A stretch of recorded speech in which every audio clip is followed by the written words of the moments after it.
Good morning mga lalab. So today we will uncover Yuki. So guys, si Yuki is our husky pet.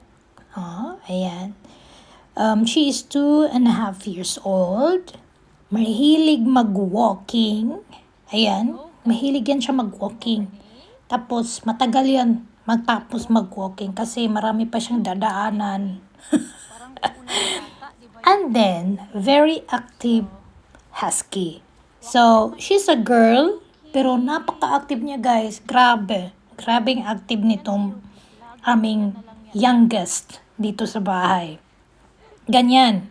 Yan kasi siya mahilig sa mga ganyan, kaya matagalan talaga kaming mag-walking. She loves to go walking every day. So, normally, mga 10 kilometers every day kaming mag-walk. Pero, 3 beses. Sa 10 kilometers, 3 beses yan. Morning, noon time, at evening time yan, mag-walk siya. So, ganyan si Yuki mga lalabs. Si Yuki naman ay very intelligent dog. Alam niyo pag yung mga husky guys, very intelligent. Kaya lang, ang ano nila is, hindi sila mahilig, kagaya sa ibang dog na pag sinabihan mo na, halika dito, or upo ka, or parang i-command mo siya, hindi sila mahilig sa mga ganyan.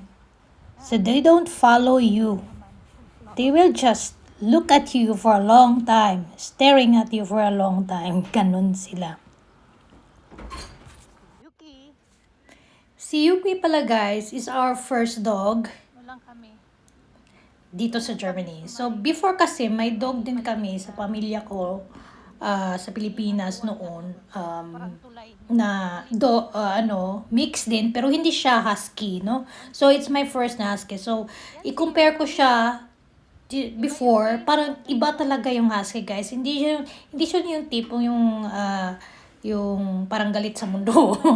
Hindi siya tipo yung pagsabihan mo sit down, hindi siya ganun.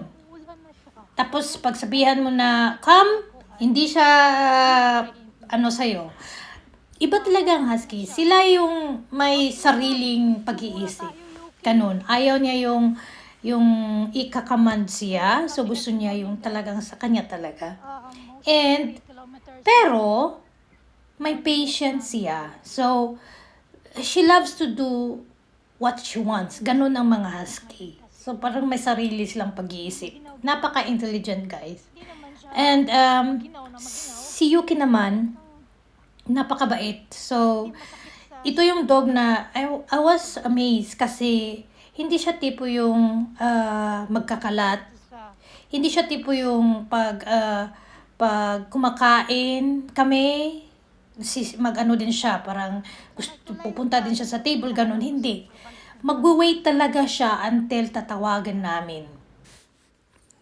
And si Yuki is very active. Tingnan nyo guys, grabe yan pag siya na yung tumatakbo. Hinihingal na ako dyan. Then, mahilig siyang magpa-touch, ganun. She don't care about it. Ganyan si Yuki. Mahilig kung saan-saan matulog, any position, ganyan siya magmamatutulog.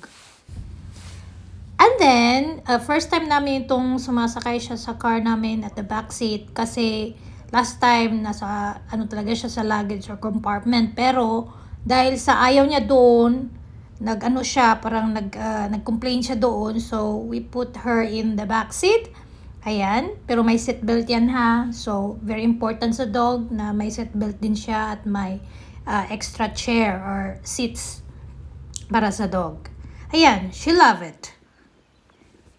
And of course, Yuki loves water. She loves to play in the water. Kung saan-saan, kahit ang tubig pa yan. Mapa river, mapa small water pond, mahilig talaga yan. And then, ganito din siya. Very active. And the most guys, si Yuki talaga is always complaining. So I think it's normal sa husky na talagang mag-complain and she wants to talk to you. Parang talkative kasi yung mga husky. Very talkative ang mga husky guys. Pero magko-complain din sila.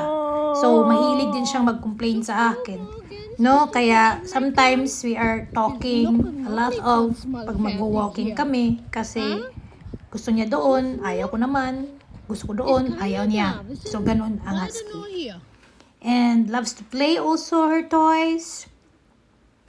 Ganyan siya sa bahay. And of course, pag gusto niya ng treats, ayan, uupo iyan siya at your front. Tapos, bibigyan ko siya ng treats. And I learned her this way. At least, may rest ka, no? Kasi yung ibang dog, parang ayaw din, no? So, but Yuki loves it. She knows already how to do it. So, yun lang si Yuki Husky namin. Ayan. And thank you for watching. See you next time. Bye!